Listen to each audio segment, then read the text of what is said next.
do think it's a wee bit funny kind of new everybody's getting worried about jobs getting taken by AI.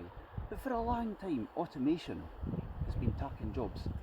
I'm an engineer. Again, when you're able to mark a machine that's able to do the work of hundreds of folk at a rate a lot faster, you can do things more efficiently. And what that can do is it can lower the prices of things for folk. And that's fit this robotics and AI is going to be able to do for folk. But we hate to see this as an opportunity. And I think the way we're going to do it is we're going to hate to embrace something kind of a bit like universal basic income or a universal basic dividend. I kind of see only other option. And then we hate to then think about other things that we could do that would be more value adding and just it's other things to do. And use that to propel humanity. They just lays about doing nothing. I don't think most folk will do that. And there'll still be plenty of work to do. We'll just think about different jobs, new jobs. But we can't do it like we did before. See, hate to read my article about it. There's a lot of lessons to be learned from the past. And I reference Zeitgeist films because they were inspiring to me when I was younger. But I didn't want to knock anything down or disrupt anything. You want a gentle transition, for.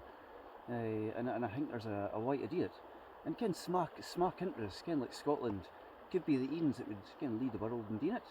So we should be celebrating when the robots are doing jobs. Because then the profit for the robot doing that job is then gained back to the folk as a dividend that we can then invest in other businesses, potentially in anything to do with AI and robotics. If you didn't want anything to do with it, you can just bite away for that. And I think we should probably be taxing the work of folk, and then just taxing the work of robots and AI. And then because we should be valuing the work of real folk. And in a world of robotics and AI, it's going to be cheaper to do it with AI and robots. And I think folk like I always value the work of real folk. And just to let you elke article in oorNews AI must be part of the process, but it's my own work. Elke article takes a long time, it's proofread by myself, and fit them deans and biggin is dataset to train AI. It's my own thing, and I'm doing my own dataset.